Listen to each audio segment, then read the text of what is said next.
จะฉันไปก่อนนะโมมีพุทธเตชะสารัตนัตยธรรมิกาเตชะประสิทธิประสิเทวานาลายะปรเมสุราสิทธิพมาจะอินทาจะจตุโลกาคัมภีละคกาสมุทาภูตุงคังคาจะสัพพมะชัยยะพระสิทธิพระวันตุเตชัยยะชัยยะธรณีธรทีนุตติอุตตินาทีนาทีชัยยะชัยยะข้าคนละคนละนิสัยนิไรเสียนามาลุราชบุญนันทชีชัยยะชัยยะคัมภีรโสพีนาคีนาคีปิสาจภูตากาลีชัยยะชัยยะทุนิมิตโลคีชัยยะชัยยะสิงคีสุธาธานมุขชาชัยยะชัยยะวรุณมุขนาตาชัยยะชัยยะวรุณมุขสาตาชัยยะชัยยะจำปา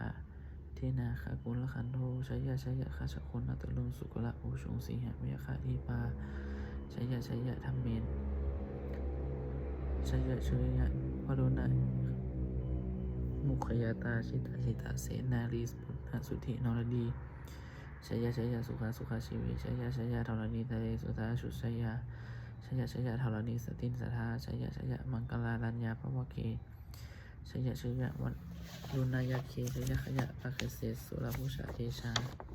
ชัยยะชัยยะพาวินทคณาชัยยะชัยยะลาสาธิราสาชัย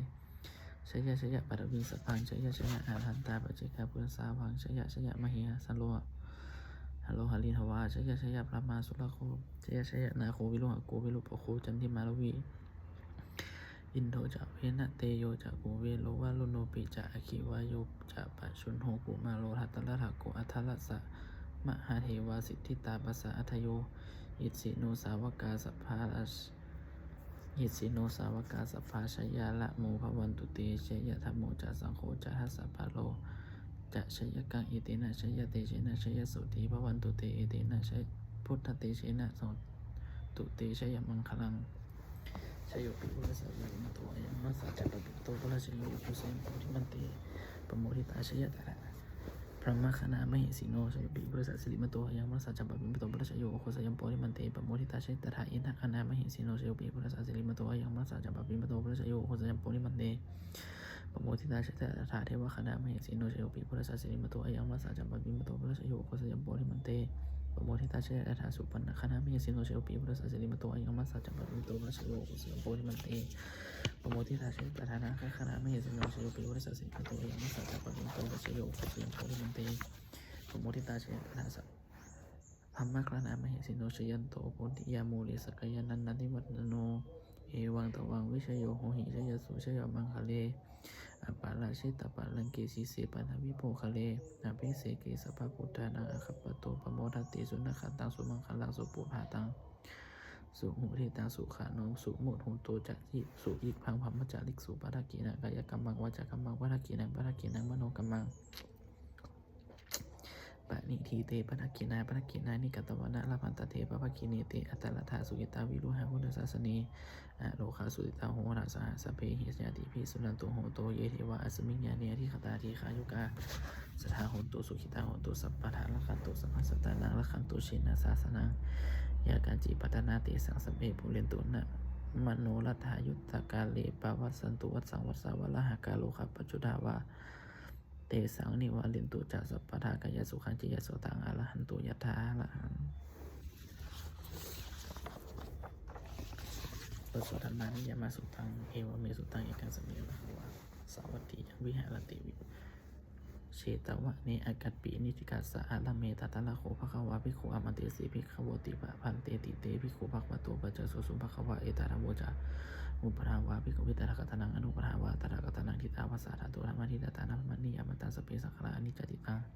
ตถาคตอภิสมุจติอภิสมิติอภิสุริตวะอภิสมิตวะจิขันติเทสติปัญญาเปติปราเปติวิปารติวิภัชติอุตนิกาโลติสเปสังขารอนิจจติ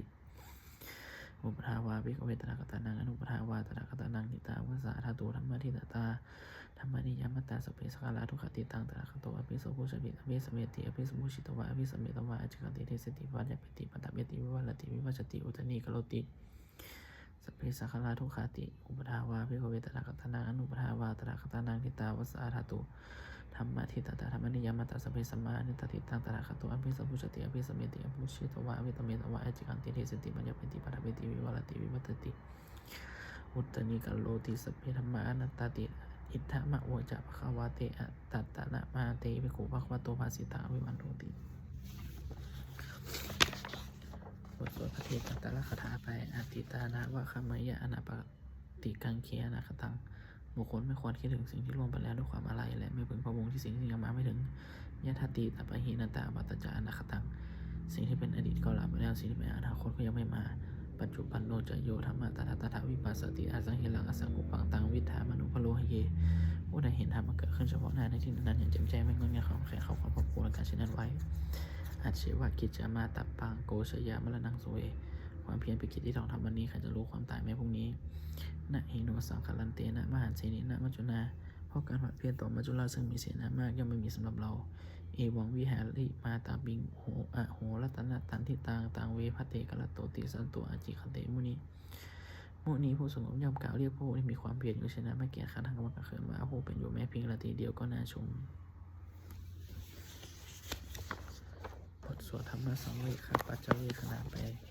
สัพเพสังขารานิจจาสังขารคือร่างกายจิตใจและรูปธรรมนามธรรมทั้งหมดทั้งสิ้นมันไม่เที่ยงเกิดขึ้นแล้วดับไปไม่แล้วหายไป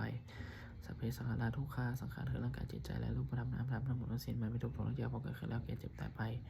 สัพเพธรรมานัตตาสิ่งทั้งหลายทั้งปวงทั้งที่เป็นสังขารและไม่ใช่สังขารทั้งหมดทั้งสิ้นไม่ใช่ตัวไม่ของเราว่าของเราว่าตัวของเราทุกหวังชีวิตต่างชีวิตของไม่ยั่งยืนทุกหวังมรณะความตายเป็นของยั่งยืนวัฏสังมายามาริตพังอันเราจะพึงตายเป็นแท้มะละนะปริโยสานาเมชีวิตต่างชีวิตของเราเป็นความตายไปทุกส่วนรอบชีวิตต่างเมอนิยต่างชีวิตของเราเป็นของไม่เที่ยงมะละนะเมนิยต่างความตายของเราเป็นของเที่ยงวัตะคนนี้จะสังเวชยังกายโยอาจิรังร่างกายนี้ไม่ได้ตั้งอยู่นานอาเปตาวิญญาณโนคลัมปัสจาวิญญาณจุดโดอาเขาทิ้งเสียแล้วอธิเสียสติจากเราทั้งปัทวีซึ่งแผ่นดินก็นี้กำลังอยู่ว่าเดินทางมาได้ถอนฝืนนี่ละทางหาประโยชน์ไม่ได้ในเจ้าวัฏสังขาราสังขารทั้งหลายไม่เที่ยงเนาะปัทวายาธรรมะมิโนคนของคนขึ้นแล้วความเสื่อมเป็นธรรมดาอุปชิตวานี้รู้ยันติขันเกิดขึ้นแล้วย่อมดับไปแต่สังวรปัสโมสุโขความเข้าไปสงบระงับสังขารทั้งหลายเป็นสูงอย่างยิ่งสัพเพสัตตามรันติจ่าสังขารทั้งปวงที่กำลังตายอยู่มาริสุจามาริสุเรที่กำลังตายแล้วและกำลังจะตายแต่เทวหังมาริสมิงเราก็จะตายได้เหมือนกันที่มีเอตสังสยุความสงสัยในความตายนี้ย่อมไม่มีแก่เราเธอบทสวดเมตตาอย่างพิจิตกุศลังยังพิจิตกุศลังกัมมังสัพพิพัตติหิกตังโปยังโนโมทันตุสุนันตุโหโตเยเทวะอสิมิญญาณิอริคตาหิขายุกาสัทธาโหตุสุขิตาโหตุลุขาพระมุจตุมาตาปิตาสุขิตาโหตุลุขาพระมุจตุสัพเพยติกาสุขิตาโหตุลุขาพระมุจตุสัพเพอายติกาสุขิตาโหตุลุขาพระมุจตุสัพเพปิสาสัพเพยขาสัพเพปิตาสุขิตาโหตุลุขาพระมุจตุสัพเพอัจจริยุปชัยสุขิตาโหตุลุขาพระมุจตุสัพเพนะคตาสุขิตาโหตุลุขาพระมุจตุสัพเพเทวาสุขิตาโหตุลุขาพระมุจตุสัพเพสัมมิตินังสามิชันตุโวบทสวดบูชาหลวงปู่ทวดมะโมโพธิสัตว์อาคันติมายิติภะคะวะนะโมสิตวะคันติมายิติภะคะวะนะโมโพธิสัตว์อาคันติมายิติภะคะวะบทสวดปฏิทันนคาถายาเทวตาสันติวิหารวาสินีรูเปคะเลโพธิคะเลตหิงตหิงตาธรรมทานีนาพระวันตุทูชิตาโสทิกโลนเตถาวิหามันนตาเลเทราจามัจจาวะนะวะกาจะพิขโวสาลามิกาธานะปฏิอุปสากาขามาจะเทสานิขามาจะอิสระสัพพันนาภูตาสุขิตาพระวันตุเตชะละโภชะเยปิจะอัตสัมภวาสังเสทชาตาอัฏฐโอปปาติกานิยานิกังธรรมวรังปัจจิจเตสเพปิรุขัสสะกะโลนตุสังขยังธาตุเจรังสัตตังธรรมโมธรรมะทาราจังปุคละสังโฆหนตุสมะโควะอัตถยะจังหิตายะจะอัมเหละขันตุสัทธโมสเพปิธรรมจาริโนมุติสัมปะปุเนยามะอัมเมอริยบวิริติปัสสนาโหตุสเพปิปานิโนพุทธศาสนีสัมมาทารังปเวชันตุกาเลเทโวภวสันตุวุฒิภาวายะสัตตานังสัตมิทังเนตุมิทันิมาตาปิตาตระชังนิจังละขันตุ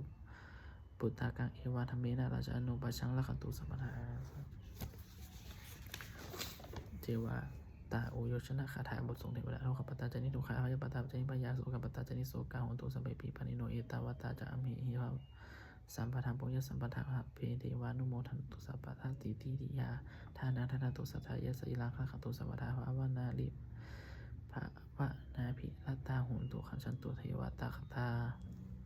สุมาคลังคาถาโหตุสัพพังสุมาคลังละขันตุสัพพะเทวตาสัพพะทุธานุภาเวนะสุติโหตุนิรันตลัง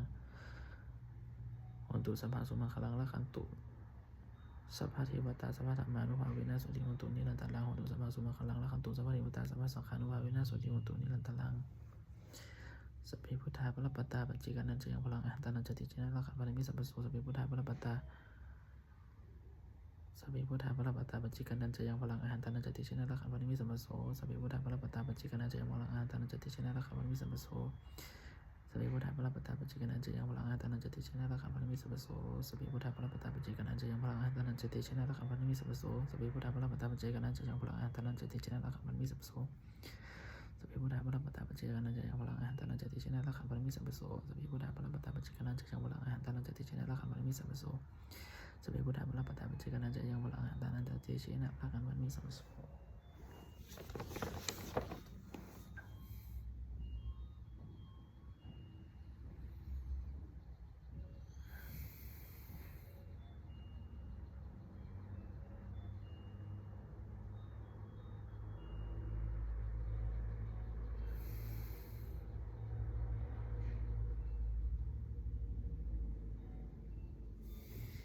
ด้วยแม่แห่งบุญกุศลที่ข้าพเจ้าได้สวดสาธพุทธมนต์นี้ข้าพเจ้าขอน้อมกล่าวที่ถวายเป็นพระราชกุศลแด่พระสมเด็จพระนางเจ้าสิริกิติ์พระบรมราชินีนาถพระบรมราชชนนีพันปีหลวงพ่อเสด็จสู่สวรรคในและทหารทั้งหลายที่ปกป้องประเทศชาติวีรบุรุษทั้งหลายใช่ขอให้สุขสุขติด้วยเถิดขออานิสงส์แห่งบุญกุศลนี้จงเป็นสิริมงคลแก่ข้าพเจ้าและครอบครัวข้าพเจ้าให้แคล้วคลาดปลอดภัยจากทุกโศกโรคภัยอันตรายทั้งปวงให้มีแรงได้มันคงเป็นสมาชีพชอบธรรมเพราะว่าไม่มีอดอยากยากจนขออย่าได้มีแก่ข้าพเจ้าและครอบครัวข้าพเจ้าขอให้ข้าพเจ้ามีสมาธิที่ตั้งมั่นในคำสอนขององค์สมเด็จพระพุทธเจ้าดำรงอยู่ในความดีงามตลอดกาลนานอีกทั้งขอให้เทพเทวดาทั้งหลายทั้งปวงได้โมทนาสาธุบุญกุศลประสิทธิ์ประจักษ์พรน้อมส่งองค์พระแห่งมงคลไปสู่วัตถุเมตตาห้าสิทธิทั้งฝ่ายใดทั้งฝ่ายเรารวมถึงว่ามงคลสันติที่สามเสียงบริเวณจากสังฆให้เปลี่ยนรูปพุทธพระเทวานุภาพและเดชาพระสัจจิมโนภาพเป็นสิริมงคลของคู่ของผู้ชาด้วยการด้วยเถิดและบุญกุศลที่ข้าพเจ้าได้ทำในวันนี้ขอที่ได้แก่จุดเบียงของพระเจ้าอันนี้ก็จะเจอที่ไปตั้งใจที่ขอใช้การกันอะไรกันได้เถิดเรา